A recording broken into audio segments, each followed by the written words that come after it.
आज सोफी के संसार का 10वां एपिसोड है। यहाँ हम आगे की बातें पढ़ेंगे, तो चलिए शुरू करते हैं। उन्होंने कहा, मध्ययुगीन दार्शनिकों ने यह लगभग मान लिया था कि ईसाई धर्म सत्य है। प्रश्न यह था कि क्या हमें केवल ईसाई रहस्योद्घाटन पर विश्वास करना चाहिए या क्या हम तर्क की सहायता से ईसाई सत्य तक पहुंच सकते थे। यूनान दार्शनिकों और बाइबल में कही गई बातों के बीच क्या संभव था? क्या बाइबल और तर्क के बीच कोई विरोधाभास था या विश्वास और तर्क के बीच कोई विरोधाभास था? ज्ञान संगत लगभग सभी मध्यकालीन दर्शन इसी एक प्रश्न पर केंद्रित थे। सोफी ने अधिकता से सिर हिलाया। वो अपनी धर्म की कक्षा में इस विषय से गुजर चुकी थी। हम देखेंगे कि दो सबसे प्रमुख मध्ययुगीन दार्शनिकों ने इस प्रश्न से कैसे निपटा, और हम सेंट अगस्तीन से भी शुरुआत कर सकते हैं, जो 354 से 430 तक जीवित रहे। इस एक व्यक्ति के जीवन में हम देर से प्राचीन काल से लेकर प्रारंभिक मध्य युग तक के वास्तविक संक्रमण को देख सकते हैं। अगस्तीन का जन्म उत्तरी अफ्रीका के छोटे से शहर टेगास्ट में हुआ था। 16 वर्ष की आयु में वो अध्ययन करने के लिए कार्थेज गए। बाद में उन्होंने रोम और मिलान की यात्रा की और अपने जीवन के अंतिम वर्ष कार्थेज से कुछ मील पश्चिम में हिप्पो शहर में बिताए। हालांकि वे जीवन भर ईसाई नहीं रहे। ईसाई बनने से पहले अगस्तीन ने कई अलग अलग धर्मों और दर्शनों की जाँच की। क्या आप कुछ उदाहरण दे सकते हैं? कुछ समय के लिए वे एक मिनीचियन थे। मिनीचियन एक धार्मिक संप्रदाय था जो प्राचीन काल की अत्यंत विशेषता थी। उनका सिद्धांत आधा धर्म और आधा दर्शन था, जो यह दावा करता था कि दुनिया में अच्छाई और बुराई, प्रकाश और अंधकार, आत्मा और पदार्थ का द्वैतवाद है। अपनी आत्मा के साथ मानव जाति पदार्थ की दुनिया से ऊपर उठ सकती थी और इस प्रकार अपनी आत्मा के उद्धार के लिए तैयार हो सकती थी। लेकिन अच्छाई और बुराई के बीच इस तीखे विभाजन ने युवा अगस्तीन को मानसिक शांति नहीं दी। वह पूरी तरह से उस बात में उलझा हुआ था कि जिसे हम बुराई की समस्या कहना पसंद करते हैं, इससे हमारा मतलब है कि बुराई कहाँ से आती है। कुछ समय के लिए वो स्टोइक दर्शन से प्रभावित था और स्टोइक के अनुसार अच्छाई और बुराई के बीच कोई तीखा विभाजन नहीं था। हालांकि उनका मुख्य झुकाव प्राचीन काल के दूसरे महत्वपूर्ण दर्शन न्यू प्लाटोनिज्म की ओर था। यहाँ उन्हें यह विचार मिला कि सभी अस्तित्व प्रकृति में दिव्य हैं, तो वह एक न्यू प्लाटोनिक बिशप बन गया। हाँ, आप ऐसा कह सकते हैं। वह पहले ईसाई बने, लेकिन सेंट अगस्तीन की ईसाई धर्म काफ़ी हद तक प्लेटोनिक विचारों से प्रभावित हैं, और इसलिए आपको यह समझना होगा कि ईसाई मध्य युग में प्रवेश करते ही ग्रीक दर्शन में कोई नाटकीय बदलाव नहीं आता है।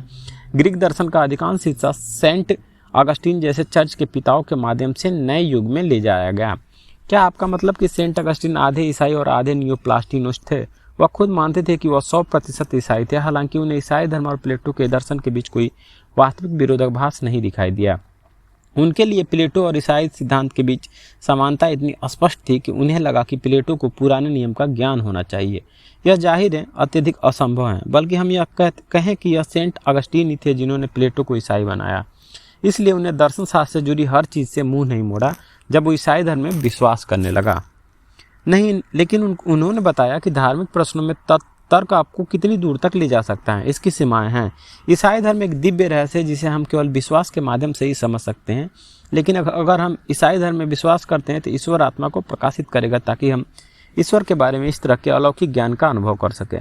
सेंट अगस्तीन ने अपने भीतर महसूस किया कि दर्शन की एक सीमा है। ईसाई बनने से पहले उन्हें अपनी आत्मा में शांति नहीं मिली। हमारा दिल तब तक शांत नहीं होता जब तक वो आप में विश्राम ना कर ले। वह लिखते हैं, सोफी ने आपत्ति जताते हुए, क्या मैं समझ नहीं पा रही हूँ कि प्लेटो के विचार ईसाई धर्म के साथ कैसे जुड़ सकते हैं? शाश्वत विचारों के बारे में क्या? ठीक है, सेंट अगस्तीन निश्चित रूप से मानते हैं कि ईश्वर ने शून्य से दुनिया बनाई है और यह एक बाइबल का विचार था। यूनानियों ने इस विचार को प्राथमिकता दी कि दुनिया हमेशा से अस्तित्व में थी, लेकिन सेंट अगस्तीन का मानना था कि ईश्वर द्वारा दुनिया बनाने से पहले विचार ईश्वरीय मन में थे। इसलिए उन्होंने प्लेटोनिक विचारों को ईश्वर में स्थापित किया और इस तरह शाश्वत विचारों के प्लेटोनिक दृष्टिकोण को संरक्षित किया। वह स्मार्ट था, लेकिन यह दर्शाता है कि कैसे न केवल अगस्तीन बल्कि कई अन्य चर्च फादर ग्रीक और यहूदी विचारों को एक साथ लाने के लिए पीछे हट गए। एक तरह से वे दो संस्कृतियों के थे। अगस्तीन भी बुराई के बारे में अपने दृष्टिकोण नियो प्लाटोनिज्म की ओर झुके। उनका मानना था कि प्लेटोनिस की तरह ही कि बुराई ईश्वर की अनुपस्थिति है। बुराई का कोई स्वतंत्र अस्तित्व नहीं है। यह कुछ ऐसा है जो नहीं है, क्योंकि ईश्वर की रचना वास्तव में केवल अच्छाई है। अगस्तीन का मानना था कि बुराई मानव जाति की अवज्ञा से आती है, या उनके अपने शब्दों में, अच्छी इच्छा ईश्वर का कार्य है, बुरी इच्छा ईश्वर के कार्य से दूर हो जाना है। क्या वह यह भी नहीं मानते थे कि मनुष्य में दिव्य आत्मा होती है? हाँ और नहीं। सेंट अगस्तीन ने कहा कि ईश्वर और दुनिया के बीच एक दुर्गम बाधा है। इसमें वो बाइबल की जमीन पर दृढ़ता से खड़े हैं और प्लोटिनस के इस सिद्धांत को खारिज करते हैं कि सब कुछ एक है। लेकिन फिर भी वे इस बात पर जोर देते हैं कि मनुष्य एक आध्यात्मिक प्राणी है, उसके पास एक भौतिक शरीर है जो भौतिक दुनिया से संबंधित है। जिसे कीड़ा और जंग भ्रष्ट कर देते हैं। लेकिन उनके पास एक आत्मा भी है जो ईश्वर को जान सकती है। जब हम मरते हैं तो आत्मा का क्या होता है? संत अगस्तीन के अनुसार मनुष्य के पतन के बाद पूरी मानव जाति नष्ट हो जाती है, लेकिन फिर भी भगवान ने फैसला किया कि कुछ लोगों को विनाश से बचाया जाना चाहिए। उस स्थिति में भगवान भी यही निर्णय ले सकते थे कि सभी को बचा लिया जाए। जहाँ तक बात है, संत अगस्तीन ने इस बात से इनकार किया कि मनुष्य को ईश्वर की आलोचना करने का कोई अधिकार है। उन्होंने रोमियो को लिखे पाल के पत्र का हवाला देते हुए कहा कि हे मनुष्य, तू कौन है जो उत्तर देता है? क्या गढ़ी हुई कोई वस्तु गढ़ने से है? तूने ऐसा क्यों बनाया है? क्या कुम्हार को मिट्टी का अधिकार नहीं है? एक ही लोदे में एक बर्तन आदर के लिए और दूसरे बर्तन को अनादर के लिए बनाया? तो क्या भगवान स्वर्ग में बैठकर लोगों के साथ खेलते हैं और जब वो अपनी रचना से असंतुष्ट होते हैं तो उसे फेंक देते हैं? संत अगस्तीन का कहना था कि कोई भी व्यक्ति ईश्वर के उद्धार का हकदार नहीं है और फिर भी ईश्वर ने कुछ लोगों को दंड से बचाने के लिए चुना है। इसलिए उनके लिए इनमें कोई रहस्य नहीं था कि कौन बचेगा और कौन दंडित होगा। यह पहले से तय है। हम पूरी तरह से उनकी दया पर निर्भर हैं। तो एक तरह से वह भाग में पुराने विश्वास पर लौट आए। शायद सेंट अगस्तीन ने मनुष्य की अपनी जिंदगी के लिए जिम्मेदारी को नहीं छोड़ा। उन्होंने सिखाया कि हमारे चुने हुए लोगों में से होने की जागरूकता के साथ जीना चाहिए। उन्होंने इस बात से इनकार नहीं किया कि हमारे पास स्वतंत्र इच्छा है, लेकिन भगवान ने पूर्वानुमान लगा लिया है कि हम कैसे जिएंगे। क्या अनुचित नहीं है? सोफी ने पूछा। सुकरात ने कहा था कि हम सभी के पास समान अवसर हैं क्योंकि हम सभी में एक ही सामान्य ज्ञान है। लेकिन सेंट अगस्तीन लोगों को दो समूहों में विभाजित करता है। एक समूह बच जाता है और दूसरा स्थापित हो जाता है। आप सही कह रहे हैं कि सेंट अगस्तीन का धर्मशास्त्र एथेंस के मानवतावाद से काफ़ी अलग है। लेकिन सेंट अगस्तीन मानवता को दो समूह में विभाजित नहीं कर रहे थे। वे केवल मोक्ष और दंड के बाइबल के सिद्धांत की व्याख्या कर रहे थे। उन्हें इसे सिटी ऑफ गॉड नामक एक विद्वता कार्य में समझाया है। मुझे इसके बारे में बताओ। ईश्वर का शहर या ईश्वर का राज्य की अभिव्यक्ति बाइबल और यीशु की शिक्षाओं से आती है।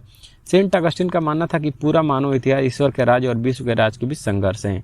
ये दो राज्य एक दूसरे से अलग राजनीतिक राज्य नहीं है। वे हर एक व्यक्ति के अंदर प्रभुत्व के लिए संघर्ष हैं।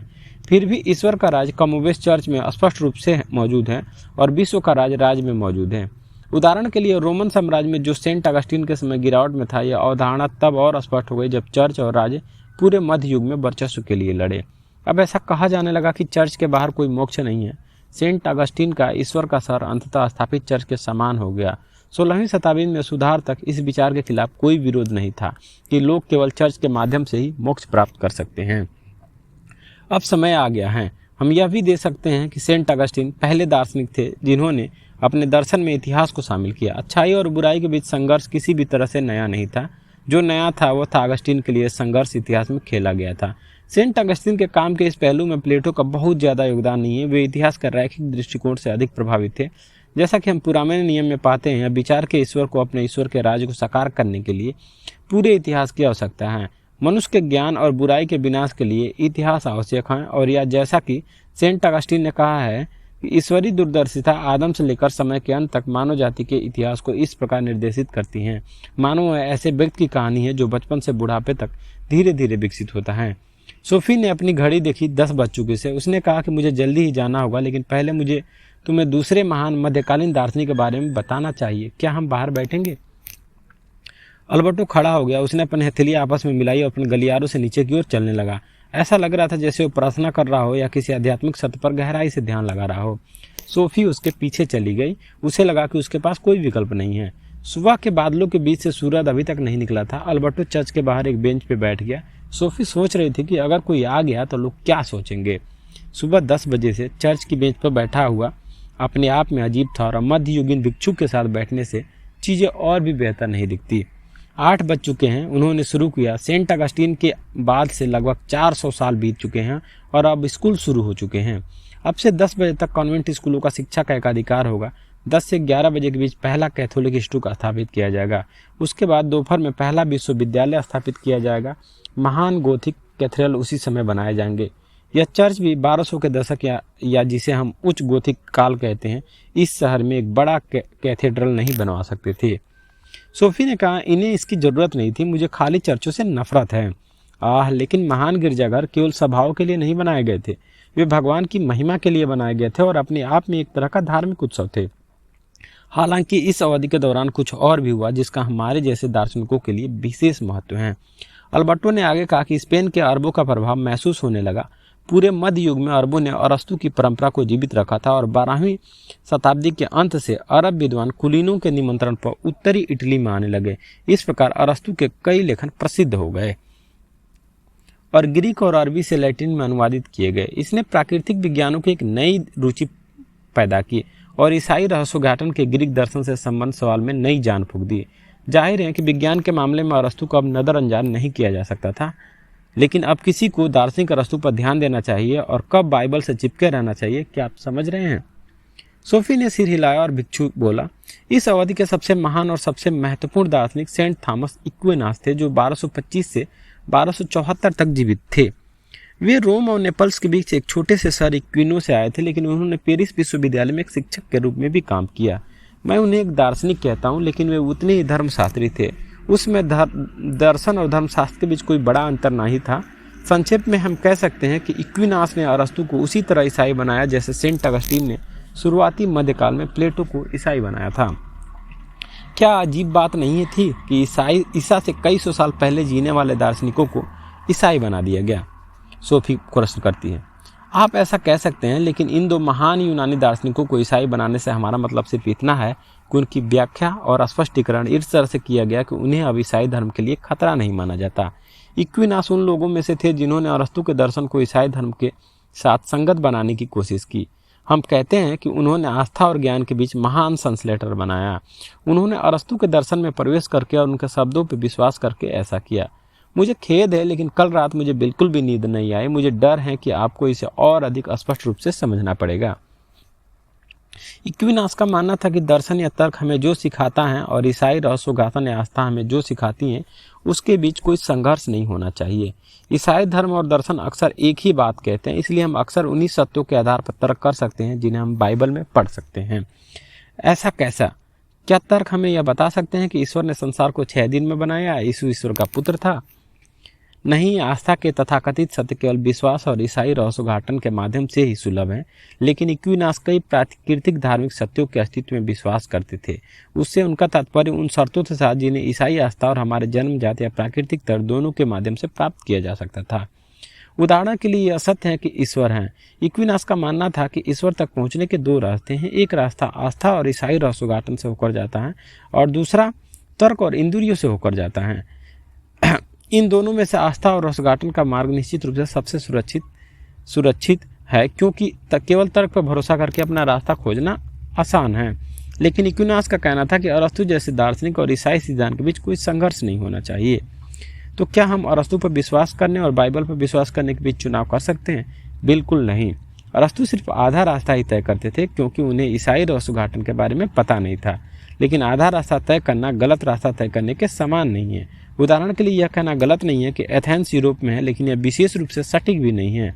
अगर कोई किताब आपको यह बताती है कि एथेंस यूरोप का एक शहर है, तो भूगोल की किताब में भी इसे देखना समझदारी होगी। वहाँ आपको पूरी सच्चाई पता चल जाएगी कि एथेंस ग्रीस की राजधानी है, जो दक्षिण पूर्वी यूरोप का एक छोटा सा देश है। अगर आप भाग्यशाली हैं तो आपको एक्रोपोलिस के बारे में थोड़ा बहुत बताया जा सकता है। सुकरात, प्लेटो और अरस्तु का तो जिक्र ही ना करें, लेकिन एथेंस के बारे में पहले जानकारी सच थी। बिल्कुल एक्विनास यह साबित करना चाहते थे कि केवल एक ही सत्य है, इसलिए जब अरस्तु हमें कुछ ऐसा दिखाते हैं जो हमारा तर्क हमें सत्य बताता है, तो यह ईसाई शिक्षा के साथ संघर्ष में नहीं था। हम तर्क अपनी इंद्रियों के प्रमाण की सहायता के लिए सत्य के एक पहलू तक सफलतापूर्वक पहुंच सकते हैं। उदाहरण के लिए अरस्तु जब पौधे और पशु साम्राज्य का वर्णन करते हैं कि वे किस तरह के सत्यों का उल्लेख करते हैं। सत्य का एक और पहलू हमें बाइबल के माध्यम से ईश्वर द्वारा प्रकट किया जाता है, लेकिन सत्य के 2 पहलू महत्वपूर्ण बिंदुओं पर ओवरलैप होते हैं। ऐसे कई प्रश्न हैं जिनके बारे में बाइबल और तर्क हमें बिल्कुल एक ही बात बताते हैं, जैसा कि कोई ईश्वर है। बिल्कुल सही। अरस्तु के दर्शन में भी ईश्वर या औपचारिक कारण ही के अस्तित्व की कल्पना की गई है, जो सभी प्राकृतिक प्रक्रियाओं को चलाता है, लेकिन उन्होंने ईश्वर के बारे में और कोई विवरण नहीं दिया।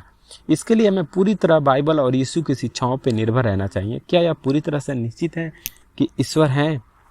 इस पर विवाद हो सकता है, जाहिर है, लेकिन हमारे समय में भी अधिकांश लोग इस बात से सहमत होंगे कि मानवीय तर्क निश्चित रूप से ईश्वर के अस्तित्व को स्वीकार करने में सक्षम नहीं है।